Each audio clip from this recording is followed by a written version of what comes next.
చెప్పండి. రంగారెడ్డి జిల్లా షాద్నగర్ నియోజకవర్గం మాది, అన్నారం విలేజ్. అంజయ్ యాదవ్, నవీన్ రెడ్డి తరపున వచ్చాము. మేము గత 10-15 ఏళ్ల నుండి బీఆర్ఎస్ లోనే ఉన్నాము. టీఆర్ఎస్ నుండి మన కేసీఆర్ నాయకత్వం అంటే మాకు చాలా ఇష్టము. ఆయన కొరము మేము స్వతంత్రంగా మా నాయకుల తరపున వచ్చాము.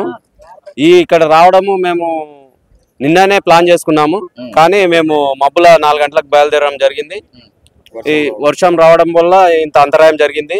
ఈ సభకు మేము మనస్ఫూర్తిగా ఎవరి చెప్తే గాని ఇంకెవరన్నా రావాలంటే గాని రాలేదు, అభిమానంతో వచ్చాము. కేసీఆర్ అంటే మాకు చాలా అభిమానము.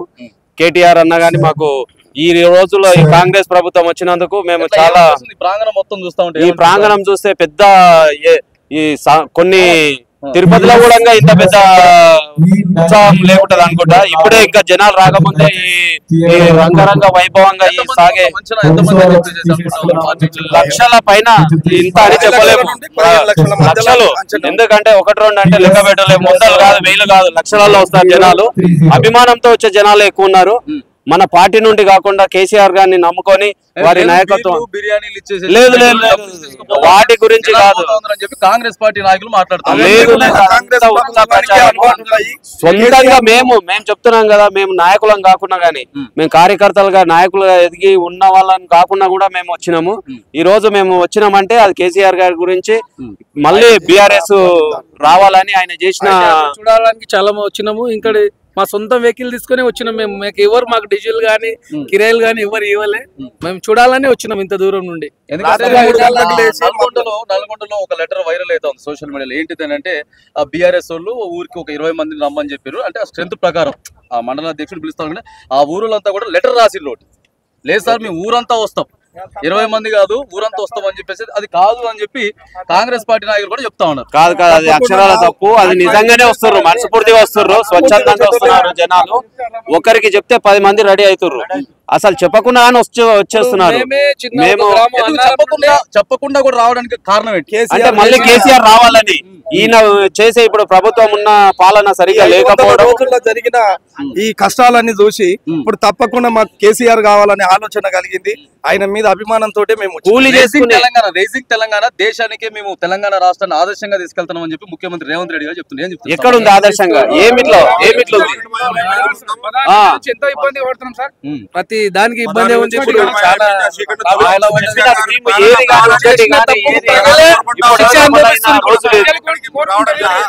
ఏంటి ఫీలింగ్?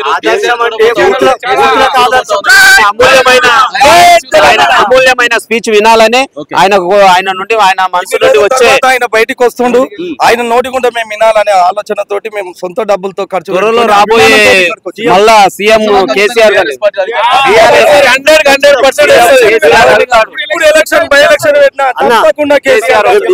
పంచకుండా వస్తాడు కేసీఆర్. నిజామాబాద్ జిల్లా బోధన్ కాన్స్టిట్యున్సీ నుంచి మేము వచ్చినామన్నా. నిన్న బయలుదేరినాము. రాత్రి మేము కరీంనగర్ లో ఉన్నాము. ఇప్పుడు ఇక్కడికి వచ్చాము. మా స్వచ్ఛందంగా మేము వచ్చినాం తప్ప ఎవరో పార్టీ ఆ పార్టీ అని కాదు. మేము బీఆర్ఎస్ కార్యకర్తము. ముఖ్యమంత్రిగా 10 ఏళ్ళు చేసిండు చూడు, అలా అభివృద్ధి చెందలేదని ఎవరైతే కాంగ్రెస్ నాయకులు అంటురో, నేను ఒకటి అడుగుతున్నా. ఒక రైతుగా ఒక్క భూమి 15,000, 20,000, లక్ష రూపాయలు ఉండే అన్న. ఈ రోజు అదే భూమి 40 లక్షలకు వచ్చిందన్న. అది అభివృద్ధి కాదా? నేను ఒక్కటి అడుగుతున్నా కాంగ్రెస్ కార్యకర్తలకు కానీ నాయకులకు కానీ, కేసీఆర్ ఏం చేసిండు అని చెప్పేసి అంటున్నారు. కానీ కేసీఆర్ చేసినంత ఇంతవరకు చరిత్రలో లేదన్న ముఖ్యమంత్రి చేసింది. ఎక్కడ చూడు, ఒక్క ఎక్కడ మారుమూలలో ఎక్కడ ఉండని 20 లక్షలు 30 లక్షలు పోతుంది. అభివృద్ధి కాదా అది? మళ్ళీ ఈ రోజు సీఎం రేవంత్ రెడ్డి 16 ఏళ్ళు అవుతుంది. ఏ ఒక్క ఎకరం అమ్ముకుందామన్నా గానీ రియల్ ఎస్టేట్ పడిపోయింది. దానికి ఎవరు బాధ్యులు? రేవంత్ రెడ్డి కాదా? చెప్పండి, మీరు చెప్పండి. రేవంత్ రెడ్డే కాదా? అందుకే మేము స్వచ్ఛందంగా ఈ సభకు మేము బోధన్ నుండి వచ్చినామన్నా. బోధన్ నుంచి అంటే కూడా స్వచ్ఛందంగా వచ్చినాం. మేము ఆయన స్పీచ్ వినాలి, ఆయన రావాలి, మళ్ళీ కార్ రావాలి, మళ్ళీ సీఎం కావాలని చెప్పి మేము వచ్చినామన్నా. మాకు ఈ అవకాశం ఇచ్చినటువంటి ధన్యవాదాలు.